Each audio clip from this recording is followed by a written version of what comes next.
ব্লগে তো তোমরা বন্ধুরা দেখেইছিলে আমরা চা ব্রেক নিয়েছিলাম। তো চা ব্রেকটা শেষ করে আমরা আবার উঠে পড়েছি গাড়িতে। তো দাদা আবার অনেকটা গাড়ি ড্রাইভ করে চলে এসেছে। দেখো, তো আমরা ডেস্টিনেশনের কাছাকাছি পৌঁছে গেছি, আর বেশি দূর কিন্তু নেই। তো এখন হচ্ছে প্রায় 2:30-3টে মতো বাজছিল। আর এই যে ব্রিজটা তোমাদের এখন দেখাচ্ছি, এই ব্রিজটা হচ্ছে কটকের ব্রিজ। তো কটক স্টেশন ক্রস করছি আমরা এখন। তো কটকের নাম তো খুবই শুনেছি, খুবই ফেমাস, আগে কখনো এটা দেখা হয়নি। তো দেখার সৌভাগ্য হলো, তাই ভাবলাম তোমাদের সাথেও শেয়ার করে নিই। আর নিচ থেকেই নদী গিয়েছে। কোন নদী তোমরা নাম জানলে অবশ্যই আমাকে জানিও, আমি কিন্তু জানি না, তবে গুগল করে দেখে নেবো কোন নদী গেছে। আর নদীতে আদৌ জল আছে কিনা সেটা তো এখন বুঝতে পারছি না। যদি সকালবেলার দিকে বা দিনের আলোতে যদি ফিরি, তখন হচ্ছে দেখতে পারবো যে জল আছে কি নেই। এই জায়গাটায় কিন্তু আমরা রাস্তা ভুল করে ফেলেছিলাম, কারণ ম্যাপ দেখার একটু সমস্যা হয়ে গিয়েছিলো। তো দাদাও হচ্ছে ম্যাপ দেখছিলো আর আমার বড় ম্যাপ দেখছিলো। তো ম্যাপ দেখার ভুলের জন্য কিন্তু আমরা যে রাস্তাটা দিয়ে যাব সেই রাস্তা দিয়ে সোজা অনেকটা এগিয়ে চলে গেছিলাম। আর যে জায়গা মানে যে রাস্তা দিয়ে নামতে হতো আমরা সেই রাস্তা দিয়ে না নেমে এগিয়ে চলে গেছিলাম। তো ইউ টার্ন করে ফিরে আসলেই হয়ে যেত, অসুবিধা হতো না। তারপরেও হচ্ছে করা হয়নি। আর আমরা গুগলে সাজেস্ট করা অল্টারনেটিভ যে রাস্তাটা, যেটা অনেকটা ভেতরের দিয়ে ছিল আর বেশ ভয়ঙ্কর ছিল আর কি রাস্তাটা, কারণ অনেক অন্ধকার ছিল, শুনশান একদম ব্যারেজের রাস্তা ছিল আর কি। তো ড্যামের রাস্তা ছিল একটা, তো সেরকম রাস্তা দিয়ে আমরা ঢুকে গিয়েছিলাম। তো আমাদের আসা ছিল ভুবনেশ্বর। তো আমরা দেখো চলে এসেছি ভুবনেশ্বরে। ভুবনেশ্বরের স্ট্রিট লাইটগুলো আমার খুব ভালো লেগেছে, আর ভুবনেশ্বর সিটিটাও খুবই সুন্দর। তো আমরা কোথায় এসেছি সেটা এবার তোমাদের জানাই। আমরা চলে এসেছি আমার ভাই যেখানে থাকে ভুবনেশ্বরে, ওই অ্যাপার্টমেন্টের সামনে। তো এই আলো জ্বলছে যেটা, সেই উপরে যে অ্যাপার্টমেন্টটা তোমরা দেখতে পাচ্ছ, যদিও অন্ধকারে খুব একটা ভালো দেখতে পাচ্ছ না, ওই অ্যাপার্টমেন্টটায় কিন্তু আমার ভাই থাকে। তো ভাই এখানে ভুবনেশ্বরে জব করে, ওই অ্যাপার্টমেন্টে থাকে। তো আমাদের এরকমই প্ল্যানিং ছিল যে আমরা ভাইকে এখান থেকে নিয়ে তারপর যাব। তো ভাই প্যাকিং করেই রেখেছিল, আর ওকে আমরা ফোনে বলেই দিয়েছিলাম যে হচ্ছে আমরা আসছি। তো ও প্যাক করে রেখেছে। দেখো এই যে আমার ভাইকে তোমরা দেখতে পাচ্ছ কিনা, অন্ধকারে খুব একটা ভালো দেখতে পাচ্ছ না। তো ওকে এবার আমরা নিয়ে নিলাম সাথে করে। এখন আমরা যাচ্ছি ভুবনেশ্বর সিটির মধ্যে দিয়ে। সিটিটা খুবই সুন্দর, আর নাইট ভিউটা খুবই ভালো ছিল। একদম ফাঁকা ফাঁকা রাস্তা ছিল, রাস্তায় একদম কোনো লোকজন নেই। আর এই ফার্স্ট টাইম এরকমভাবে ভুবনেশ্বর সিটিতে এলাম। এর আগের উপর দিয়ে গিয়েছি কিন্তু আসিনি ভেতরে। তো এইবারে হচ্ছে ভাইকে নিতে আসার দৌলতে আমরা সিটির ভেতরটা ঘুরতে পারছি, তাই ভাবলাম তোমাদের সাথেও শেয়ার করি। তো তোমরা যারা দেখোনি তাদের সাথেও শেয়ার করি। তো এটা ছিল স্টেডিয়াম। আর এরপর হচ্ছে সামনে দেখো গাছপালা চারিদিকে ভর্তি, আর এখনকার ওয়েদারটা খুবই ভালো ছিল। তো ভুবনেশ্বরের রাতের ওয়েদারটা ভীষণই ভালো হয়, একদম হাওয়া দেয়, খুব ভালো হাওয়া দেয় আর কি, ঠান্ডা ঠান্ডা হাওয়া ভাই বলে। তো ভাই তো এখানে থাকে, তো ওরা বলে রাত্রিবেলার দিকে ওরা ঘুরতে বেরোয়, খুব সুন্দর, সিটিটা পুরো ফাঁকা থাকে, রাস্তাঘাটও একদম জ্যাম ট্যাম থাকে না, আর রাত্রিবেলায় ভালো বেরোনো যায় আর কি। তো দেখে সত্যি খুব ভালো লাগছিলো, একদম গোছানো সাজানো সুন্দর একটা জায়গা। তো খুব ভালো লাগছিলো আমাদের। তো বন্ধুরা আমরা আবার এখানে দাঁড়িয়েছি, এখন বাকি নেই, প্রায় হচ্ছে যে 40-45 কিলোমিটার বাকি। তো এখানে সামনে আবার চা খেতে দাঁড়িয়েছি। এই যে পিছনে আমাদের গাড়ি, এখানেও অনেক গাড়ি আছে। এই দেখো সামনে হচ্ছে চা দোকান। কি বসো, আমি যাচ্ছি, আমার যাওয়ার সাথে কি আছে।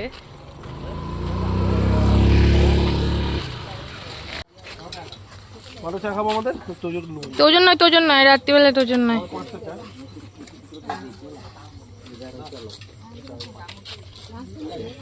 এই একটা, ওই দেখ আর একটা, ওটা সাদা রঙের।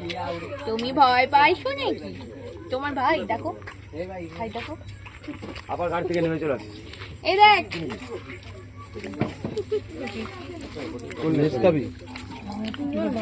ফুড ব্লগের মতো জিজ্ঞেস করো নাকি, और ये भाई साहब दूध डाल दिए। ওদের একটু ল্যাঙ্গুয়েজটা টান আলাদা। এরে লুলি বুলি, আমার লুলি বুলি গুলো কি করছে দেখি তো, দেখি মুখ দেখাও,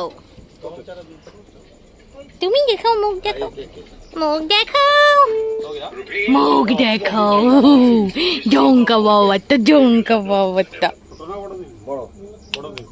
মন্তু মন্তু, ছন্তু মন্তু, ছন্তু মন্তু। তো ভাই আর বুনু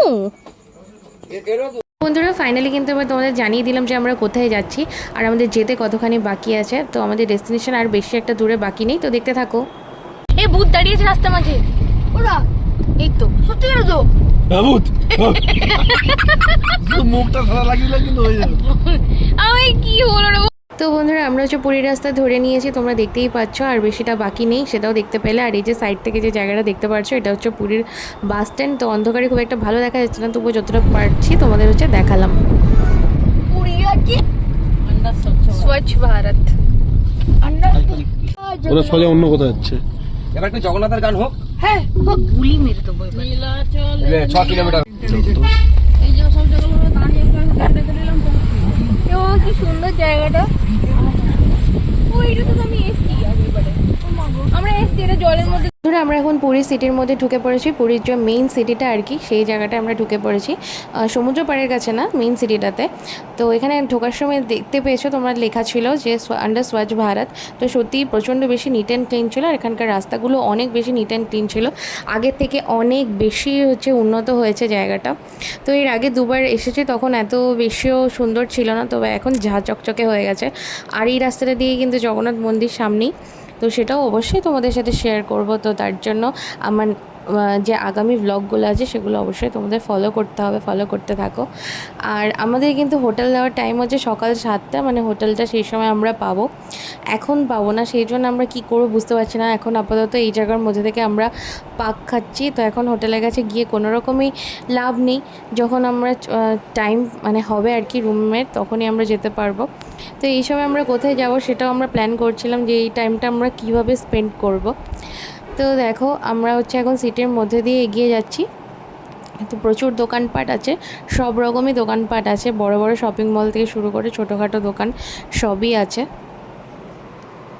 আমরা এখন দাঁড়িয়ে আছি পুরী স্টেশন চত্বরে। তো সামনেই হচ্ছে রেলওয়ে স্টেশন, মানে ট্রেনে করে আসলে তোমরা নেমে যেখান থেকে হচ্ছে অটো টোটো সমস্ত কিছু পেয়ে যাবে, সেই জায়গাটাই হচ্ছে এই জায়গাটা। তো ট্রেন থেকে তোমরা নামলে নেমে হচ্ছে স্টেশনের বাইরে তোমরা এখানেই আসবে, এসে তারপর এখান থেকে তোমরা যেখানে রুম ভাড়া করেছো বা যেখানে রুম ভাড়া করবে তার জন্য কিন্তু তোমরা এখানেই টোটো পেয়ে যাবে, অটো পেয়ে যাবে। তো এখান থেকেই দরদাম করে কিন্তু তোমরা টোটো অটো সবই হচ্ছে ধরে নিতে পারো। আর তাছাড়া লোকাল বাসও চলে, বাসও তোমরা ধরতে পারো। তো টোটো অটো তো তোমরা দেখতেই পাচ্ছ। তো বাসটাই রাত্রিবেলায় ছিল না, তবে বাসও এখানে লোকাল বাসও চলে, তোমরা বাসও ধরতে পারবে, কোনো রকম সমস্যা হবে না। আর এইটা কথা তো তোমাদের বলাই হয়নি, আমার একদম পজিশন চেঞ্জ হয়ে গেছে। তো আমি ফার্স্টে বসেছিলাম একদম সামনে, হচ্ছে ড্রাইভারের সাথে কো ড্রাইভার হয়ে। তো এরপর হচ্ছে আমি চলে এসেছি পিছনে, কারণ ভাই আসার পরে হচ্ছে আমি, ভাই, আমার বর তিনজন বসেছি পেছনে, তার সাথে হচ্ছে ভাগনাকে বসিয়েছি আমার বরের কোলে। তো আমরা চারজন পেছনে, সামনে হচ্ছে দিদি আর দাদা। তো এরপর হচ্ছে দেখো আমরা ডাইরেক্ট চলে এসেছি সি বিচে না, সি বিচের পাশে যে রাস্তা, সেই রাস্তা দিয়ে যাচ্ছি, মানে স্বর্গদ্বারের পাশ দিয়ে যে রাস্তাটা গেছে সেই রাস্তা দিয়ে কিন্তু আমরা এগিয়ে যাচ্ছি দেখো। আর এত রাত্রিবেলা আমরা কি করব, বিচে গিয়ে তো আর বসবো না, এত রাত্রিবেলা বিচে বসার মতো কোনো রকমই ব্যবস্থা নেই, অনেকটাই রাত, এখনও ভোর হতে বাকি আছে। তো এখন প্রায় 4টে সাড়ে 4টে মতো বাজছিল। তো দেখতেই পারছো চারিদিকটা কত বেশি সুন্দর লাগছে। আর এখানে কিন্তু পার্কিং করার জায়গা আছে রাস্তার পাশে, সব জায়গায় নয়, বেশ কিছু জায়গায় হচ্ছে তোমরা পার্কিং করতে পারবে। তো সেগুলো তোমরা গাড়ি নিয়ে আসলে জানতেই পারবে যে কোন কোন জায়গায় তোমরা পার্কিং করতে পারবে। ভুলভাল জায়গায় পার্কিং করলে ওখানে কিন্তু পুলিশ থাকে, ওনারা বলে দেয় যে এখানে পার্কিং করা যাবে না, তো সেখানে তোমরা করতে পারবে না। আদারওয়াইজ হচ্ছে রাস্তাটা বেশ চওড়া, আর তোমরা কিন্তু পার্কিংয়ের জায়গা কিন্তু পেয়েই যাবে পার্কিং করার জন্য। আর এই যে সি বিচের পাশ দিয়ে আমরা যাচ্ছি, আর সি বিচটা অনেক রকম অনেক কিছু আছে, সেগুলো কিন্তু তোমাদের সাথে সবটাই শেয়ার করব। তো যারা অনেক দিন পুরী আসনি বা পুরী আসতে চাও তারা অবশ্যই কিন্তু আমার এই ভ্লগটা ফলো করো, তাহলে কিন্তু তোমাদের সমস্ত রকম ডিটেলস কিন্তু আমি দিতে থাকবো এই আপকামিং যে ভ্লগগুলো হবে সেগুলোর মধ্যে। তো দেখো আমরা কিন্তু অনেকটা চলে এসেছি স্বর্গদ্বার ছাড়িয়ে, মানে স্বর্গদ্বার ছাড়িয়ে কিন্তু সোজা যে রাস্তাটা আছে সেই সোজা রাস্তা ধরেই কিন্তু আমরা ধীরে ধীরে এগিয়ে যাচ্ছি। আর প্রচুর হোটেল আছে এখানে, চারিদিকে প্রচুর হোটেল আছে, তোমরা হচ্ছে বাড়ি থেকে দেখে কিন্তু বুকিং করে আসলেই ভালো হবে, এখানে এসেও তোমরা বুকিং করতে পারো। আর আমরা যেটা করেছি আমরা কিন্তু বুকিং করেই এসেছি, অনলাইন বুকিং করে। এখানে এসেও তোমরা বুকিং করতে পারবে, কারণ প্রচুর হোটেল আছে, একটার থেকে একটা। সামনের দিকের হোটেলগুলোর একটু রেট বেশি, আর পিছন দিকের হোটেলগুলো যেগুলো হয় একটু ভেতরের দিকে ওগুলো একটু কম হয়। তবে সামনের দিকে থাকলে যেটা সুবিধা, তোমরা বিচটা একদম অ্যাক্সেস করতে পারবে সামনেই, আর স্নান টান করতে আসতে অনেক বেশি সুবিধা হয়। তো এই হচ্ছে ব্যাপার, প্রচুর হোটেল আছে আর প্রচুর রকম রেটের। তো দেখতেই পাচ্ছ অনেক বড় বড় হোটেল আছে। আর এই হচ্ছে সেই একদম আকাঙ্ক্ষিত সি বিচ। এই বিচটার জন্য, যে সমুদ্রটা দেখার জন্যই তো সবাই এখানে আসে, সে সাথে জগন্নাথ দর্শন তো আছেই। তো এই হচ্ছে সেই সমুদ্র, একদম অন্ধকার, খুব ভালো বোঝা যাচ্ছে না, অল্প স্বল্প বোঝা যাচ্ছে, সেটাই তোমাদের দেখালাম। তো দেখতে থাকো, দেখাবো তো তোমাদের সবটাই। তো এরপর হচ্ছে আমরা ওই যে বিচের স্বর্গদ্বারের পাশে যে রাস্তা, সেই রাস্তা ধরে সোজা এগিয়ে অনেক দূর চলে এসেছি। তো এইদিকেও কিন্তু হচ্ছে তৈরি হচ্ছে অনেক হোটেল, অনেক বড় বড়ই হোটেল তৈরি হচ্ছে। তো এটা কিন্তু অনেকটাই দূর বিচ থেকে, এখানে কোনো বিচ নেই, এটা অনেকটাই দূর। আর এখানে দুটো রাস্তা আছে, একটা রাস্তা দিয়ে তোমরা কিন্তু চলে যাবে একদম ভুবনেশ্বরের দিকে, রাস্তা চলে গেছে এটা। তো দেখো এখনও ভোরের আলো ফুটতে অনেকটাই বাকি। আর এখানেও কিছু একটা কনস্ট্রাকশন হচ্ছে, কিন্তু কী কনস্ট্রাকশন হচ্ছে সেটা জানি না। দেখো অনেকটাই কনস্ট্রাকশন হয়ে আছে। আর এখানে কেউ ছিল না, আমরা এই জায়গাটায় এসে হচ্ছে গাড়ি পার্ক করেছি। পাশে কিন্তু একটা রিসর্ট মতো আছে, থাকার জায়গা। আর রিসর্টের মধ্যে বেশ ভালো অনেক কিছুই ছিল দেখতে পাচ্ছি। তো কোথায় এলাম সেটা অবশ্যই জানাবো, তার জন্য নেক্সট ব্লগটা দেখতে থাকো।